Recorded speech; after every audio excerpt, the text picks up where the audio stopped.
इस बार भी नहीं हुआ। अब कोई रास्ता नहीं बचा है। अरे भाई ऐसा मत कर। और नहीं होगा भाई। देख भाई पागल मत बन, गेट खोलना, बात करते हैं ना। नहीं भाई, अब बात करने को कुछ नहीं बचा। प्रताप! ये है पटना, जहां लाखों लोग हर साल गवर्नमेंट जॉब्स का सपना लेकर आते हैं।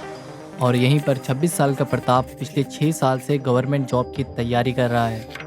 उसका शेड्यूल आज भी वही है, सुबह 6 बजे उठना, 7 बजे तक दाल चावल पकाकर डिब्बे में बंद करना और फिर कोचिंग के लिए निकल जाना। प्रताप पिछले 6 साल से पटना में है, लेकिन उसकी तैयारी 10 साल पहले ही शुरू हो गई थी। प्रताप हर रोज़ आधे घंटे साइकिल चलाकर कोचिंग जाता है, और फिर चाहे वो धूप हो, गर्मी हो या फिर बारिश, वो हर रोज़ जी तोड़ मेहनत करता है। कोचिंग से आने के बाद वो खाना खाकर फिर 4 बजे से लाइब्रेरी में लगातार 9 बजे तक पढ़ाई करता है, और फिर रूम आकर खाना खाकर सो जाता है। और ऐसे ही हर रोज़ की कहानी है।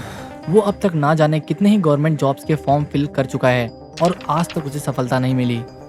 और इसी की वजह से वो पिछले 2 साल से गांव तक नहीं गया, ना ही अपने माता पिता से मिला, ना ही किसी की शादी अटेंड की, और ना ही अपने किसी रिश्तेदार से मिला। वो सिर्फ एक ही चीज़ हर रोज़ करता है, पढ़ाई। और ये सब वो सिर्फ एक गवर्नमेंट जॉब के लिए कर रहा था, ताकि वो अपने माता पिता का नाम रोशन कर सके, उनकी बाकी की ज़िंदगी उन्हें अच्छी दे सके, ताकि लोग उसके साथ उसके माता पिता की भी काफ़ी ज़्यादा इज्जत करें। और ये उसकी ही कहानी नहीं, पटना में गवर्नमेंट जॉब्स का सपना लेकर आए तकरीबन सबकी ही कहानी है। लेकिन शायद आज कुछ बदलने वाला है, क्योंकि आज असल में प्रताप का रिजल्ट आने वाला है, जिसकी तैयारी उसने काफ़ी सालों पहले शुरू कर दी थी। प्रताप अपने रूम में बैठकर पढ़ाई कर रहा था, तभी उसके फ़ोन में एक नोटिफिकेशन आया। वो फटाफट से वेबसाइट पर जाता है और अपना रोल नंबर डालकर चेक करता है, और फिर इस बार भी नहीं हुआ। अब कोई रास्ता नहीं बचा है। अरे भाई ऐसा मत कर।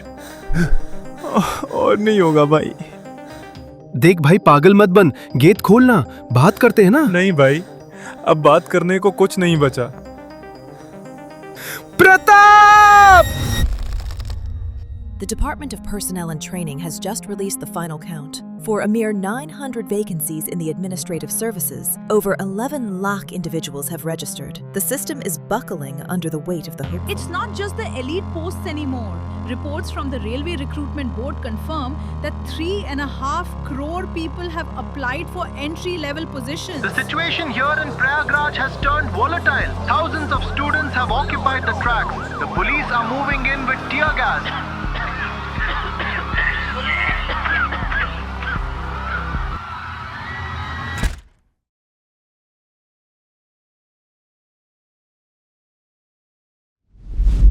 और इसी तरह की ना जाने कितनी ही अनगिनत कहानियां हैं, जहां लोग अपनी ज़िंदगी के 10 साल 15 साल एक गवर्नमेंट जॉब को पाने के लिए निकाल देते हैं, और जब उन्हें ये जॉब हासिल नहीं होती, तब डिप्रेशन, एंजाइटी, लोगों को फेस करना, इन सारी बड़ी प्रॉब्लम्स का सामना करना पड़ता है।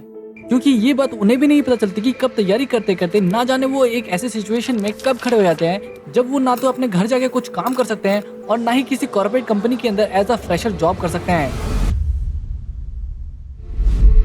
एक बात मैं आपको शुरू में ही क्लियर कर देना चाहता हूँ, इंडिया के अंदर गवर्नमेंट जॉब का मतलब जॉब तो बिल्कुल भी नहीं है, क्योंकि सिर्फ इस एक जॉब को पाने के लिए लोग इतना टाइम फूंक देते हैं, जिसके बाद भी रिजल्ट आएगा कि नहीं आएगा ये उन्हें भी नहीं पता होता। जबकि इन गवर्नमेंट जॉब का सिलेक्शन रेशियो इतना कम है कि आप सोच तक नहीं सकते। इन सबको समझने के लिए आपको ये चीज समझना पड़ेगा कि आखिर ये सब शुरू कहाँ से हुआ। वैसे तो गवर्नमेंट जॉब का इन्फ्लुएंस बहुत ज्यादा पहले से ही है, लेकिन इसका इन्फ्लुएंस और पावर तब सबसे ज्यादा होने लगा जब दुनिया में हेरिडिटी मोनार्की और मोनार्की सिस्टम शुरू हुआ, जिसमें एक बंदे के पास पूरी कंट्री को रन करने के लिए सबसे ज्यादा पावर हुआ करती थी, जिसे हम और आप राजा बोलते हैं। और फिर उसे देश चलाने के लिए अपने सबसे वफादार और सबसे काबिल लोगों की जरूरत पड़ती है, जिसके लिए वो उनका हर तरीके से टेस्ट लेता है, और लास्ट में जब उनका सिलेक्शन होता है तब जाकर कहीं उन्हें पावर मिलती है, और तभी लोग उनकी इज्जत करते हैं। लेकिन अब आता है ईयर 1853, जब इंडिया के अंदर ईस्ट इंडिया कंपनी राज कर रही थी, जिसके अंदर वो जितनी भी गवर्नमेंट पोजीशंस थी उनमें सिर्फ व्हाइट पीपल्स यानी कि ब्रिटिशर्स को ही अपॉइंट किया जाता था, और इंडियंस हेवीली रिस्ट्रिक्टेड थे। लेकिन इन सब के बाद आता है 1853, जब लॉर्ड कॉर्नवालिस और लॉर्ड मैकेले एक एक्ट लेकर आते हैं। Character act of 1793। इस कानून का मतलब था कि 500 पाउंड पर ईयर से ज्यादा की सैलरी वाली सारी बड़ी नौकरियां यानी कि टियर 1 जॉब सिर्फ ब्रिटिशर्स के लिए रिजर्व होंगी। किसी भी इंडियन को बड़ा ऑफिसर बनने ही नहीं दिया जाएगा। इंडियन को सिर्फ छोटी पोस्ट जैसे कि क्लर्क, लोकल टैक्स कलेक्टर, इन पर ही काम करवाया जाता था। और फिर ऐसा कई सालों तक चलता है जिसमें चेंजेस होते रहते हैं। और फिर 1946 तक यानी कि देश आजाद होने से सिर्फ 1 साल पहले गवर्नमेंट पोजीशन का सिलेक्शन डेटा काफी ज्यादा चेंज हो जाता है। जैसे जहां 1853 में टियर 1 गवर्नमेंट पोजीशंस के लिए जैसे कि supreme command, cabinet ministers, apex courts, जिसे आज के टाइम पर प्राइम मिनिस्टर, कैबिनेट या फिर IAS बोलते हैं, वहां पे सिर्फ ब्रिटिशर्स को जॉब मिला करती थी। लेकिन वहीं ये चेंज होते होते 1946 तक तकरीबन 50% इंडियंस और 50% ब्रिटिशर्स का शेयर हो गया। और ऐसा ही कुछ provisional councils, regional commands, high courts में भी हुआ, जिसे आज के टाइम पर governor, chief minister, chief secretary, वहां पर भी सिर्फ ब्रिटिशर्स को ही जॉब मिला करती थी। लेकिन ये भी चेंज होते होते 1946 तक तकरीबन 50% इंडियंस और 50% ब्रिटिशर्स का शेयर हो गया। और ऐसा ही district heads, territorial law, ground regiments, जिसे आज के टाइम पर DM, कलेक्टर, डिप्यूटी कमिश्नर बोलते हैं, इन सब में भी हुआ। लेकिन सबसे बड़ा चेंज टियर 4 में हुआ, यानी कि सबसे छोटी जॉब्स में। जहां इन जॉब्स में पहले सिर्फ ब्रिटिशर्स थे, वो चेंज होकर कम्प्लीटली इंडियन हो गए। इसका सबसे बड़ा रीजन ये था कि अगर वो किसी भी ब्रिटिशर आदमी को एक छोटी सी जॉब के लिए अपॉइंट करते तो वो ब्रिटिशर्स के लिए काफी ज्यादा महंगा होता। ब्रिटिशर्स को ट्रैवल, हाई सैलरीज, हाउसिंग, इन सब का एक्स्ट्रा पे करना पड़ता। और इन सब के अलावा उन्हें हर रोज फील्ड वर्क के लिए हजारों लोगों की जरूरत पड़ती थी और इतने लोगों को ब्रिटेन से इंपोर्ट करना पॉसिबल ही नहीं था। और इसी वजह से उन्होंने सबसे ज्यादा इंडियंस को लो सैलरीज पर छोटी छोटी जॉब्स देना शुरू कर दिया, जिसके बाद इंडियंस के पास भी पावर आने लग गई। और यही रेशियो बढ़ते बढ़ते 1946 तक तकरीबन काफी ज्यादा बढ़ गया। और इतने सालों तक गवर्नमेंट की पोजीशन और पावर को देखते हुए हमारी एक साइकोलॉजी बन गई, जिसके अकॉर्डिंग जिसके पास भी गवर्नमेंट जॉब होती वो बहुत ही ज्यादा पावरफुल होता और लोग इसी की वजह से उनकी इज्जत भी करते। लेकिन आज आजादी के 78 साल होने के बाद भी आज तक हमारी ये साइकोलॉजी चेंज नहीं हुई। अगर आप रियली में करंट गवर्नमेंट जॉब्स का सिलेक्शन रेशियो देखोगे तो आपके होश उड़ जाएंगे। अप्रैल 2025 के इस आर्टिकल को देखो, जिसमें यूपी पुलिस कांस्टेबल की 60,000 जॉब के लिए 48 लाख लोगों ने अप्लाई किया, यानी कि सिलेक्ट होने का रेशियो सिर्फ 1.25%। यानी कि अगर 80 लोग अप्लाई करते हैं तो उनमें सिर्फ एक का ही सिलेक्शन हो पाता है। तो क्या बाकी लोग काबिल नहीं है? बिल्कुल हैं। और ऐसा ही हाल कुछ आर्मी जवान रिक्रूटमेंट्स का है, जिसमें भी सिलेक्शन रेशियो सिर्फ 3 से 4% तक का है। जब आपने तैयारी शुरू करी आप कितने साल के थे? सर उस समय हम 18 साल के थे और अभी हम 30 साल के हो गए। मैंने बहुत मेहनत किया, मेहनत के साथ मैंने क्या नहीं सेक्रीफाइस किया। मैं 2 साल से घर भी नहीं गया हूँ आज तक। जो भी देखते हैं हम लोग को बहुत हीन भावना से, परिवार रिश्तेदार वाले उतना बात नहीं करते सर। और मैं 2 साल से गाँव में भी नहीं गया हूँ अभी तक। दुख है सर, क्या बोलूँ। मैं अपने दुख और पीड़ा को किसी पास सामना नहीं कर सकता हूँ सर। बहुत संघर्ष से पढ़ा हूँ, ट्यूशन पढ़ा के मैं 2012 से ट्यूशन पढ़ा के अभी तक मैं पढ़ाई किया हूँ और मैं कुछ भी हासिल नहीं कर पाया। अगर आप इंडिया के टॉप 10 गवर्नमेंट जॉब्स की लिस्ट देखो तो उसमें आपको यूपीएससी हमेशा से टॉप पे दिखेगा, जो कि इंडिया के साथ साथ बाकी पूरी दुनिया के लिए भी टफेस्ट एग्जाम में से एक गिना जाता है। लेकिन अगर आप प्रेस इंफॉर्मेशन ब्यूरो यानी कि IPB की 2025 की रिपोर्ट देखो तो उनके हिसाब से 25 मई 2025 को यूपीएससी ने एग्जाम कंडक्ट करवाया, जिसमें टोटल 9,37,876 कैंडिडेट्स ने अप्लाई किया और उनमें से सिर्फ 5,76,793 कैंडिडेट्स ही एक्चुअल एग्जाम देते हैं। और फिर उन 5,76,793 कैंडिडेट्स में भी सिर्फ 14,161 कैंडिडेट्स ही क्वालिफाई कर पाते हैं, वो भी रिटन एग्जाम यानी कि मेंस के एग्जाम के लिए, यानी कि सिलेक्शन रेशियो मात्र 2.45%। और उन 14,161 कैंडिडेट्स में भी सिर्फ 2,736 कैंडिडेट्स ही क्वालिफाई कर पाते हैं इंटरव्यू राउंड के लिए, यानी कि सिर्फ 19% लोग। और फिर इंटरव्यू में 958 कैंडिडेट्स ही सिलेक्ट किए जाते हैं, जिसमें 659 मेन और 299 वुमेन। और अगर आप ओवरऑल सिलेक्शन रेशियो देखो तो वो सिर्फ और सिर्फ 0.16% का है, यानी कि अगर 600 लोग अप्लाई करते हैं तो उनमें से सिर्फ एक ही सिलेक्ट हो पाता है। ये वो रेशियो है जिसमें एक्चुअली में कैंडिडेट एग्जाम में बैठते हैं। लोग 13 बार 14 बार फेल होने के बाद भी लगातार 40 साल 35 साल 36 साल की उम्र तक ट्राई करते रहते हैं। वैसे देखा जाए तो प्रैक्टिकल किसी भी गवर्नमेंट के लिए इतनी सारी गवर्नमेंट जॉब्स बनाना पॉसिबल ही नहीं है। और कुछ ऐसा ही हाल SSC का है, जिसमें 2022 में 36,000 वैकेंसीज निकाली गई और इन 36,000 वैकेंसीज के लिए 33.5 लाख से भी ज्यादा कैंडिडेट्स ने रजिस्टर किया, यानी कि एक सीट के लिए 93 कैंडिडेट्स का कंपटीशन। और ऐसे ही 2023 में 8,400 से भी ज्यादा वैकेंसीज निकाली गई, और इन 8,400 वैकेंसीज के लिए 24 लाख से भी ज्यादा कैंडिडेट्स ने रजिस्टर किया, यानी कि एक सीट के लिए 294 कैंडिडेट्स का कंपटीशन। और ऐसे ही 2024 में 18,200 से भी ज्यादा वैकेंसीज निकाली गई और इस 18,200 वैकेंसीज के लिए 34 लाख से भी ज्यादा कैंडिडेट्स ने रजिस्टर किया, यानी कि एक सीट के लिए 191 कैंडिडेट्स का कंपटीशन। और ऐसे ही 2025 में 14,500 से भी ज्यादा वैकेंसीज निकाली गई और इन 14,500 वैकेंसीज के लिए 28 लाख से भी ज्यादा कैंडिडेट्स ने रजिस्टर किया, यानी कि एक सीट के लिए 193 का कंपटीशन। इन सब वैकेंसीज में गैप इतना बड़ा होता है कि हमें विजुअली दिखाना भी बहुत मुश्किल हो जाता है। अगर आप ये सब डेटा देखने के बाद ये सोच रहे हैं कि अगर एग्जाम इतना ही टफ है तो लोग बाकी ऑप्शंस को ट्राई क्यों नहीं करते, मतलब मार्केट के अंदर काफी सारे ऑप्शंस अवेलेबल है तो उनको क्यों नहीं ट्राई करते, तो असल में कहानी कुछ अलग ही है। आपके पर्सपेक्टिव से एक नॉर्मल गवर्नमेंट क्लर्क आता है 9 बजे और फिर 5 बजे तक जॉब करके अपने घर चला जाता है। लेकिन अगर आप यही चीज उस गवर्नमेंट क्लर्क के पर्सपेक्टिव से देखो तो आपको बहुत सारी चीजें पता चलती है। सबसे पहले तो उसका मन होगा तो वो आएगा या तो फिर नहीं आएगा। अगर आएगा भी तो 10 बजे या फिर उससे भी लेट आएगा, जबकि आने का टाइम 9 बजे का है। उसके ऊपर अगर कोई काम करवाने आएगा तो उसे एक डिपार्टमेंट से दूसरे डिपार्टमेंट से तीसरे डिपार्टमेंट भेज देगा या फिर दबा करके घूस लेगा। 6 बजे से पहले ही चला जाएगा और इन सब के ऊपर उसके आसपास के लोग उसे खूब इज्जत देंगे, उसे देखकर डरेंगे। इन सब के बाद जब वो शादी करने जाएगा तो वो 50 से 60 लाख रुपए का दहेज लेगा। बेसिकली इन्हीं सब रीजंस की वजह से इंडिया का यूथ गवर्नमेंट जॉब के लिए पागल है। और ये मैं अपने पर्सनल एक्सपीरियंस से बता रहा हूँ कि अगर आप किसी भी रैंडम एस्पिरेंट से ये पूछो कि आपको गवर्नमेंट जॉब क्यों चाहिए तो वो आपको सिर्फ उसके फायदे ही गिनवाएगा। आपको ये कोई नहीं बोलते हुआ दिखेगा कि मुझे एक्चुअली में देश की सेवा करनी है, या फिर ये कोई बोलता हुआ नहीं दिखेगा कि मुझे देश सुधारना है। उनका मानना है कि बस किसी तरीके से सिस्टम में घुस जाए बाकी सब कुछ हासिल हो जाएगा। और फिर ये लुभावने सपने उन्हें इन टफ कॉम्पिटिशन्स की तैयारी करने के लिए मोटिवेट करते हैं। और इन गवर्नमेंट जॉब की तैयारी करने के लिए इनके एनवायरनमेंट का ही बहुत बड़ा हाथ होता है। अगर आप किसी भी एवरेज इंडियन से करियर ऑप्शंस के बारे में पूछो तो उसे सिर्फ और सिर्फ कुछ ही चीजों के बारे में मालूम है: doctor, engineer, lawyer, CA, IAS, IPS, police, teacher, government staff, army, जिसमें काफी बड़ा हिस्सा गवर्नमेंट जॉब्स का ही होता है, क्योंकि बचपन से ही उन्हें सिर्फ कुछ ही करियर ऑप्शंस के बारे में पता होता है, जिनकी वजह से ज्यादातर लोग इन गवर्नमेंट जॉब्स की प्रिपरेशन करते हैं। साथ ही बड़ा फैक्टर ये भी है कि इन गवर्नमेंट जॉब्स के लिए बहुत हाई एंड क्वालिफिकेशन नहीं लगती। जस्ट अगर आप ग्रेजुएटेड हो तो बस काफी है, जिससे गरीब लोग, मिडिल क्लास लोग, अपर मिडिल क्लास लोग जो कि बहुत हाई एंड क्वालिफिकेशन अफोर्ड नहीं कर सकते, तब जाके वो इन गवर्नमेंट जॉब्स की प्रिपरेशन करते हैं, क्योंकि उनके पेरेंट्स कोई ऐसी जॉब नहीं करते जिससे कि वो महंगी महंगी कॉलेजेस की फीस भरकर इंजीनियरिंग या फिर मेडिकल की पढ़ाई कर सके। और इसीलिए उनके पास बचता है सिर्फ एक ऑप्शन, गवर्नमेंट जॉब। अपने बेहतर भविष्य के लिए बुल्डाना पहुंचे अजय काकड़े। वो एक किसान के बेटे हैं जो पास के उमाला गांव से आए हैं।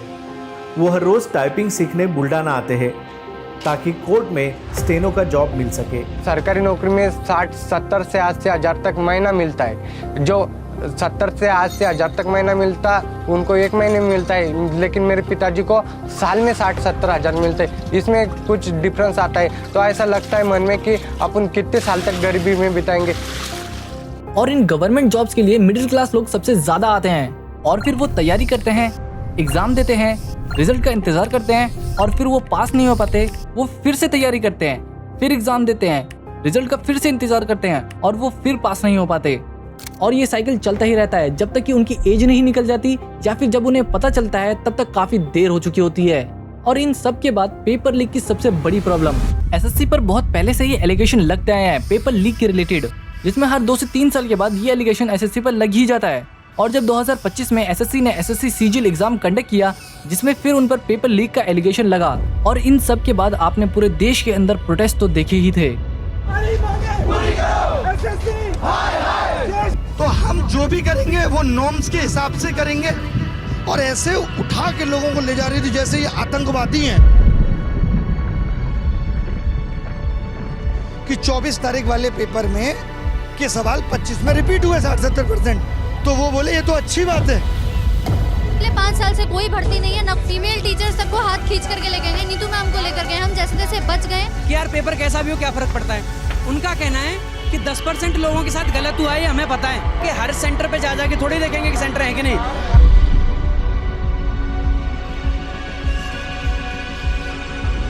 और इसी तरह कई सारे एग्जाम HSSC यानी कि हरियाणा स्टाफ सिलेक्शन कमीशन ने कंडक्ट करवाया, जिसको बाद में पेपर लीक के सस्पेक्ट में कैंसल्ड करवा दिया गया। और इसी तरह की पेपर लीक की प्रॉब्लम आपको आए दिन किसी न किसी न्यूज़ में ज़रूर मिलेगी। गवर्नमेंट जॉब के लिए इंडियन यूथ का ऑब्सेशन मैरिज और पेरेंट्स की प्रेशर की वजह से और भी बढ़ जाता है, क्योंकि लड़की की फैमिली को गवर्नमेंट जॉब पर्सन ही चाहिए, फिर चाहे वो पियोन ही क्यों ना हो। और अगर लड़का गवर्नमेंट जॉब वाला होता है तो उसकी शादी में 18 से 24 लाख की गाड़ी, 15 से 20 लाख का गोल्ड, 6 से 7 लाख रुपए का सिल्वर, इन सब के अलावा fridge, washing machine, air conditioner, sofa, bed और भी बहुत कुछ मिल जाएगा, जिसे लड़की की फैमिली ये सोचकर दे देती है कि लड़का गवर्नमेंट जॉब वाला है, मोहल्ले में भी इज्जत बनी रहेगी, रिश्तेदारों में भी इज्जत बनी रहेगी, लाइफ टाइम की कोई टेंशन नहीं, जॉब के बाद अच्छी पेंशन भी मिल जाएगी और पावर वो तो है ही। इन सब के अलावा एक बहुत बड़ा फैक्टर है जिसकी वजह से लोग ऑब्सेस्ड है इन गवर्नमेंट जॉब्स के लिए, ब्राइब यानी कि घूस, जिसे बहुत लोग ऊपर की कमाई और नीचे की कमाई बोलते हैं, क्योंकि ये बात आपको अच्छे से पता है कि बिना किसी घूस के आपका काम हो ही नहीं सकता है। जैसे द हिंदू की अक्टूबर 2025 के इस आर्टिकल को देखो, जिसमें सीबीआई ने पंजाब में एक डीजीआई को अरेस्ट किया, जिसमें सीबीआई ने तकरीबन 7.5 करोड़ रुपए कैश, अराउंड 2.5 करोड़ की ज्वेलरी, 26 ब्रांडेड और एक्सपेंसिव वॉचेज और कई सारी प्रॉपर्टीज के पेपर। और ऐसे ही न्यूज एनडीटीवी ने अगस्त 2025 में पब्लिश की थी, जिसमें लोकयूटा ऑफिशियल्स ने farmer Karnataka rural infrastructure development limited यानी कि KRIDL के क्लर्क के घर पर रेड मारी, जिसमें 30 करोड़ रुपए से भी ज्यादा अनअकाउंट एसेट्स, जिसके अंदर 24 घर, 4 प्लॉट्स, 40 एकड़ का फार्म लैंड, 4 गाड़ियां, 350 ग्राम गोल्ड और 1.5 किलो तक का सोना मिला। और जानते हो असल में उस क्लर्क की सैलरी कितनी थी? मात्र 15,000। और ऐसी न्यूज़ आपको हर हफ्ते मिल जाएगी, जिसमें बड़े बड़े ऑफिसर से लेके क्लर्क तक सबके सब लाखों की घूस लेते हुए आपको दिखेंगे। और इसीलिए इनकी प्रॉपर्टी करोड़ों में होती है, महंगी महंगी गाड़ियां होती है। और इसलिए आपने नोटिस भी किया होगा कि जिसकी 15,000, 20,000, 25,000, 30,000 की सैलरी है, वो बंदा किया सेल्टोस 18, 20 लाख की गाड़ियों में नजर आता है आपको। और इन्हीं सब रीजंस की वजह से लोग सोचते हैं बस किसी तरीके से सिस्टम में एंटर हो जाएं, फिर पैसा बनाने से कोई नहीं रोक पाएगा। और ये 4-5 चीजें जैसे इज्जत, पैसा, पावर, दहेज, जॉब गारंटी, गारंटीड पेंशन, एक मिडिल क्लास आदमी या फिर गरीब आदमी को सिस्टम में घुसने के लिए उकसाती है। इन सब लुभावने सपनों के बीच वो ये बात भूल जाते हैं कि इनका सिलेक्शन रेशियो बहुत ज्यादा कम है, यानी कि अगर 400-500 लोग अप्लाई करते हैं तो उनमें से सिर्फ एक का ही सिलेक्शन हो पाता है। जैसे इस फरवरी 2026 के इस आर्टिकल को देखो, जिसमें एक आदमी ने मैथ्स में मास्टर्स कर रखा है और पिछले 6 साल से गवर्नमेंट जॉब की तैयारी कर रहा है, लेकिन सिलेक्शन ना होने की वजह से उसे रैपिडो चलाकर अपना गुजारा करना पड़ रहा है। और ऐसे ही एक केस हुआ जिसमें एक कॉलेज प्रोफेसर पिछले 8 साल से टेम्पररी और कॉन्ट्रैक्ट बेस्ड टीचिंग की जॉब कर रहा था, लेकिन जब परमानेंट सिलेक्शन का टाइम आया तो उस कॉलेज ने उसे रिजेक्ट कर दिया और वो ये ट्रॉमा बर्दाश्त ही नहीं कर पाया और उसने कर लिया। इन गवर्नमेंट जॉब्स का इंडिया के अंदर इतना ज्यादा पागलपन है कि 6 मार्च 2025 को जब यूपीएससी ने रिजल्ट अनाउंस किया, तब बिहार के शेखपुरा में से एक आदमी ने सबको बताना शुरू कर दिया कि उसने 440वीं रैंक सिक्योर कर ली है। और जिसके बाद वहाँ के एमएलए के साथ साथ पूरा गाँव सेलिब्रेट करने लग गया। और इन सब के बाद वहाँ के एसएचओ ने पुलिस स्टेशन में इनवाइट करके उसे मिठाइयाँ तक खिलाई। और इन सब के कुछ टाइम के बाद ये खबर फैलती है कि असल में वो उसकी रैंक थी ही नहीं, बल्कि वो तो कर्नाटका में किसी और की रैंक थी। और इसी तरीके का एक और केस बुलंदशहर से आया, जहाँ एक फीमेल कैंडिडेट ने क्लेम किया कि उसकी 113वीं रैंक आई है, जिसके बाद इन्वेस्टिगेशन में पता चलता है कि उसने तो मेंस तक क्लियर नहीं किया। और ऐसा बिल्कुल भी नहीं है कि दुनिया के अंदर जॉब्स की कमी है। इतने टफ कंपटीशन में इतना ज्यादा टाइम इन्वेस्ट करने से तो बेटर है कि आप कोई दूसरा पाथ सिलेक्ट कर लो या फिर दूसरा करियर ऑप्शन सिलेक्ट कर लो, जिसके अंदर बेटर स्कोप हो, बेटर अपॉर्चुनिटी हो, आपको ग्रोथ के चांसेस ज्यादा हो। और ऐसा भी नहीं है कि हमें ट्राई भी नहीं करना चाहिए, लेकिन हमें एटलीस्ट ये पता होना चाहिए कि अगर इतने टाइम तक नहीं हुआ तो हमें कब तक क्विट करना है। इन सब के अलावा हमें इस एआई वर्ल्ड में भी किसी न किसी स्किल को डेफिनेटली मास्टर करना चाहिए, फिर चाहे वो मशीन लर्निंग हो, डेटा एनालिटिक्स हो, cloud computing, cyber security, digital marketing, communication and soft skills, चाहे कोई भी हो, ताकि इन केस आप जो भी कुछ कर रहे हो अगर वो नहीं हुआ तो आप इन स्किल्स का यूज करके अपनी जिंदगी के अंदर कुछ बड़ा कर सकते हो, अपनी लाइफ के अल्टीमेट गोल्स को अचीव कर सकते हो। और अगर आप अभी भी कंफ्यूज हो कि आपको अपनी लाइफ के अंदर कौन सा पाथ सिलेक्ट करना चाहिए, कौन सा नहीं चाहिए, तो आज के मॉडर्न जमाने के अंदर आप या फिर इंटरनेट से या फिर किसी भी चैट एआई से, जैसे कि चैट जीपीटी हो गया या फिर जेमिनी से पता कर सकते हो कि आपको कौन सा बेटर पाथ सिलेक्ट करना चाहिए, जिससे कि आपके ड्रीम्स फुलफिल हो सके। इन सब चीजों का कंक्लूजन एक ही है कि इंडिया का यूथ अगर अपने आप को एजुकेशन के साथ साथ स्किल्स में क्वालिफाई कर ले, यानी कि स्किल्स में अपग्रेड कर ले, तो इंडिया का यूथ को आगे चलने से कोई नहीं रोक सकता। ना ही उसे कभी ये सोचने की जरूरत पड़ेगी कि ये नहीं तो क्या। लेकिन डिसीजन आपको ही लेना है।